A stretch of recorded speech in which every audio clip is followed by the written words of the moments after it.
We're delighted to have Kevin PUTS, one of America's leading young composers, here visiting the campus at MSU College of Music.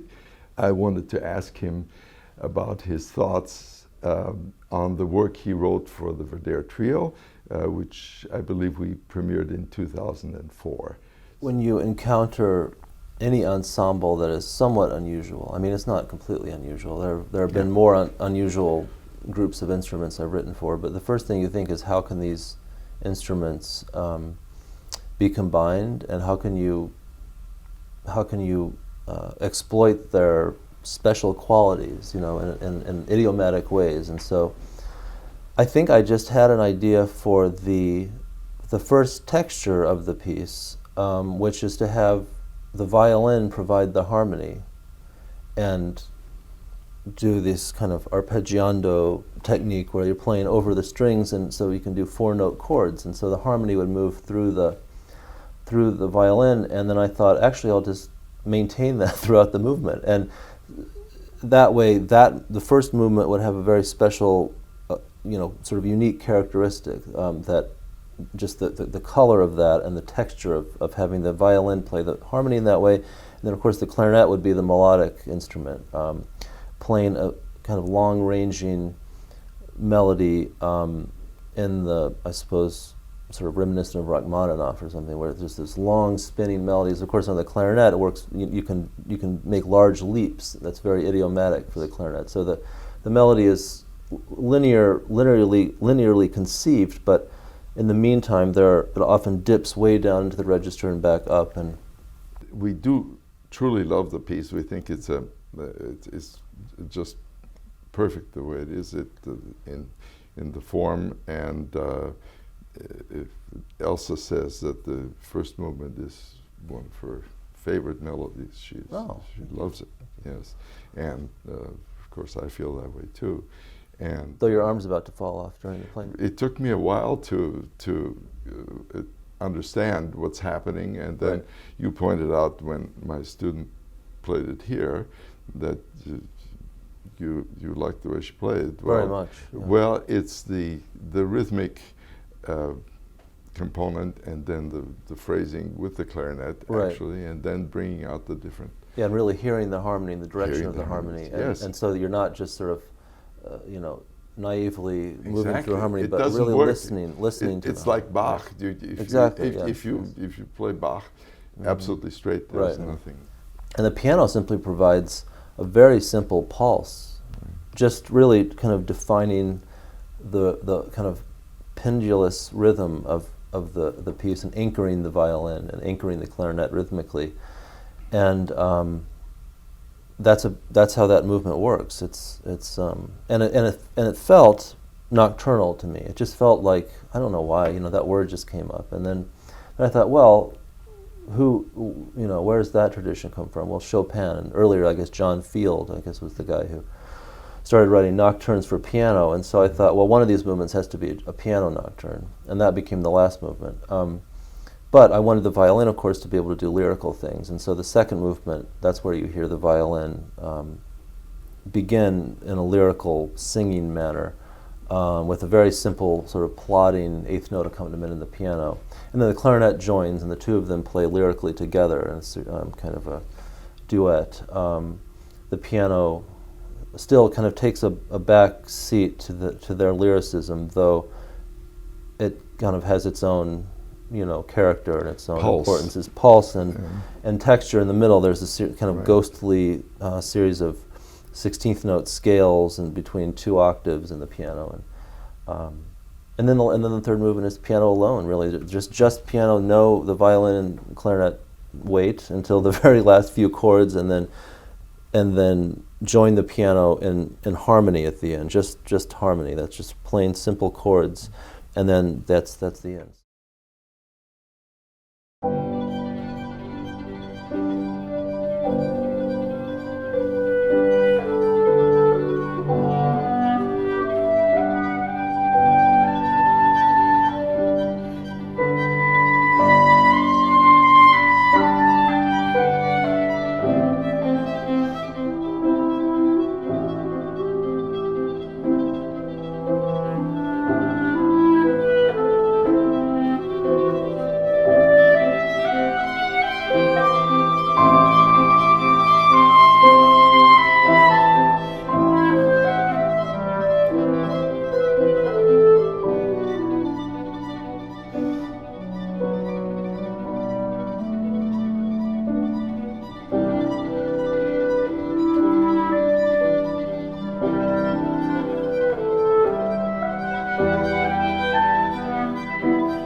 I was talking to Joan Tower recently, and she said she's writing a solo viola piece, and I said, "Oh, that sounds like a nightmare.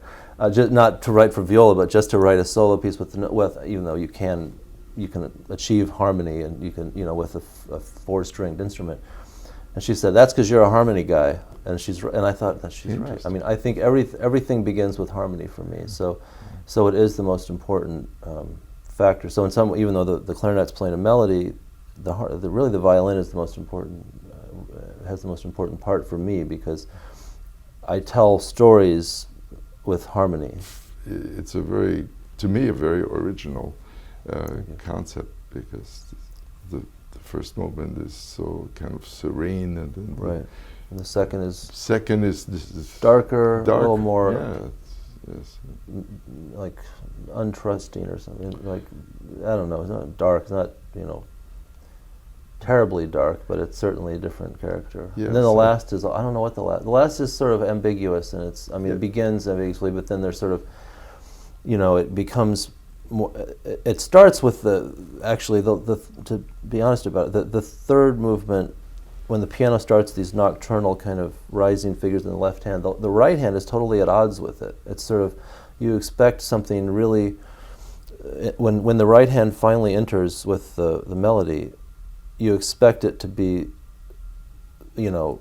similar in mood to the simple arpeggios of the piano, but it begins very icily, kind of cold, like liggity, kind of really high. The piano just, and then it sort of softens as the piece progresses, and it's as if it's kind of succumbing to the harmony, the quality of the piano, and it becomes more sincere in the middle of that. So that was, and actually I ended up sort of moving that into my piano concerto. I don't know if I told you that ever. No. The second movement of my piano concerto begins with that, really? And then it sort of takes it in a different direction. Yeah. So I stole from myself. I hope that's okay. Well, I think you're... But you got it first. It was for the trio first. So. you're in good company. I usually like to invite the composer to just give us the thoughts on the character of the personality of the three instruments. Well, I don't want to limit. I mean, certainly we all think of the instruments differently, and they're multifaceted, I suppose. I mean, the violin can do. I mean, what I love about writing for strings is there's so many different things that they can do. I mean, there's that kind of. I mean, it's just so many. I mean, with pizzicato and different colors, different types of bowing, different. There's so much possibility, and I didn't use all of them in this piece, but certainly in the second movement, the way the violin begins on the low in the G string, that's just a quality I love, to hear rich kind of lyrical playing on the low end of the instrument, and then to have it sweep up really, higher on the E string, and it's just a. I don't know. It's the best. It's an amazing singing instrument. Yeah. It's just limitless lyrical qualities in the violin, and the clarinet too. Though what the difference is, they're not really equal. I mean, you have the clarinet. In my view, I don't particularly like when the clarinet uses vibrato. That's not how I hear the clarinet. I hear this pure mellow, just an unwavering sound. That's what how I love to hear the clarinet. And so when the violin and clarinet are playing in a lyrical duet in the second movement, they aren't really the same. It's not ideal. They have different qualities, but they're kind of on the same ground melodically. The way the clarinet can be so, it's not. You can use the clarinet in a quirky way that leaps from high register to low register, and of course that's been done a lot. But I think it's actually very beautiful when it can dip down and come up again. I like writing for voice like that. Often when I write for soprano, I love the singers dipping down and then back up into the register, which is not terribly easy sometimes, but I find that very beautiful. Hearing these large intervals. Is something that when I sing my music, that's something I naturally do. So the clarinet works very well. And actually string instruments do too, because you can move over the strings so easily.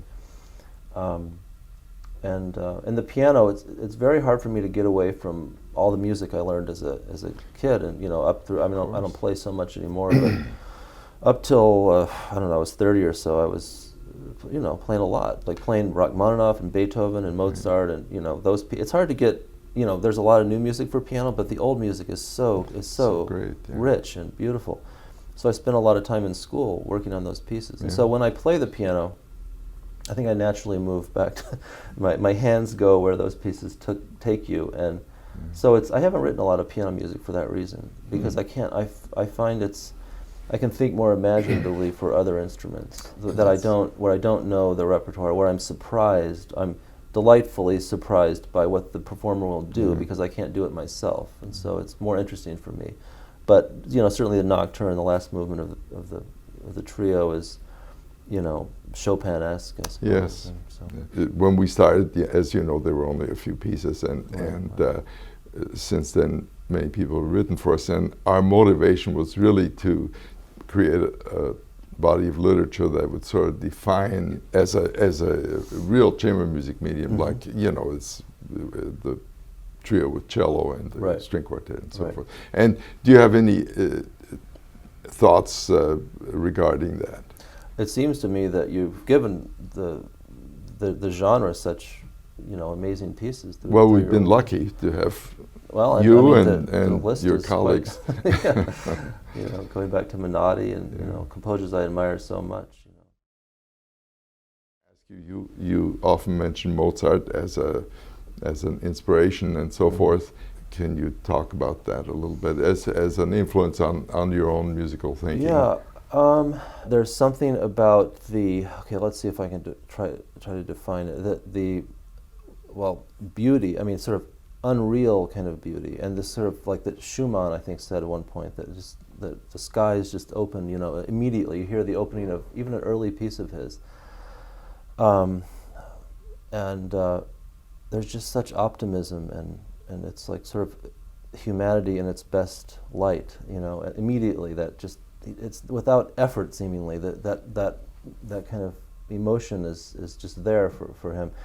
And there's a transparency to it which is perfect. There's a craft which is beyond compare, in my opinion, just a perfection with notes and rhythms and harmony and counterpoint that is seems so effortless for him. But it really wasn't. I mean, it was that it took him, if you look at the early piano concertos, for example, and you see that, I mean, really early, like numbers 1, 2, 3, where it was just really strings and piano, and you hear him kind of experimenting with certain sequences that eventually he would develop into these kind of unbelievable unfolding of harmony. He would kind of stop. He would start and then, okay, I guess I'll get out of that. But then later that he understood how to develop that. So it was a process. It wasn't that he just was born, with doing the things that he was doing later in his life. But there's that element, and that nothing is extraneous. Every single thing is important. There's a lot of music these days that you feel there's this layering on of things that some of it maybe doesn't need to be there, and certainly not all of it you can hear. And it kind of taxes the orchestra, let's say, to a point of being too diffuse, where it's not strong anymore because there's so many elements, so many layers, and so many things happening. And I kind of like the idea of paring things down to just the essential elements, and that certainly was what Mozart always did. And there's also another thing that I like to do, and I certainly have done this in my operas, is to try and move seamlessly from either one kind of stylistic approach or even a harmonic kind of language from one to the next in a seamless way where the audience really doesn't understand how they got there. It's just, how did we end up here when we started here? Yes. Mozart was doing those kinds of things, though I don't think we notice it so much anymore because we think of it all as kind of classical sounding. But really for him, he was nodding to various styles in the period, popular styles, Turkish styles, looking back to Baroque styles and some contrapuntal sections of his pieces, and he would do the same thing very seamlessly, spontaneously, and seemingly without effort. And so those are some things that I just deeply admire, and you know, I find it almost a kind of religious experience for me listening to my favorite works of his. It's very personal for me and hard to put into words. You know, the public or the critics expect something original Right. for you, so that people are forced to try and be original. Right. Whereas in Mozart, he probably didn't even think about being original. Yeah, I'm not sure to the extent we do today anyway. I think he was trying to do something new, Yes. something, whatever is cutting edge, whatever is kind of hip in Europe at the time, I think. But you're right, it is a different time, and it's easy to get stuck on that kind of this desperation for originality. And I've never allowed myself to get too caught up in that, because I think communication is more important for me. You know, and when I write a piece, I'm trying to communicate to an imaginary audience. If I put myself in the audience, and I think, well, how much, I just imagine myself being communicated to when I'm composing. So communication is more important to me than doing the thing that nobody's ever heard before. I think you know, various composers over time have thought the way I do, and there are other composers who are just completely starting from you know, doing something completely groundbreaking with every piece. And but it's certainly they write fewer pieces, and it's a lot of pressure to think of, you know, after all these, the 100 years, you know, the last century, there's been so much, you know, what do you do? And if I can ask you a little about your influences, and how you arrived at your musical style, you must have been grounded in contemporary music. I was, yeah. I mean, you must have been very much aware of what was happening. I was aware of what was in the avant-garde. Sure.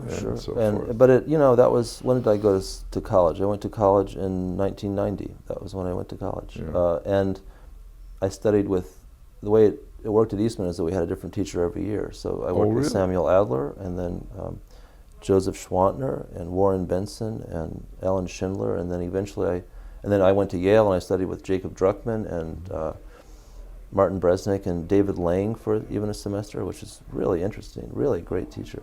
And then I went back to Eastman. I studied with Christopher Rouse, David Liptak. So, excuse me, there were, you know, I think when I was in school, there wasn't this kind of, you know, stigma or whatever you call it, you know, where it's like, you know, well, we don't have octaves in our, you know, these silly things that you used to hear. So you had already there was an openness, but there was still a sense that, you know, this is too sentimental and this is too, all that stuff that people worry about, composers worry about.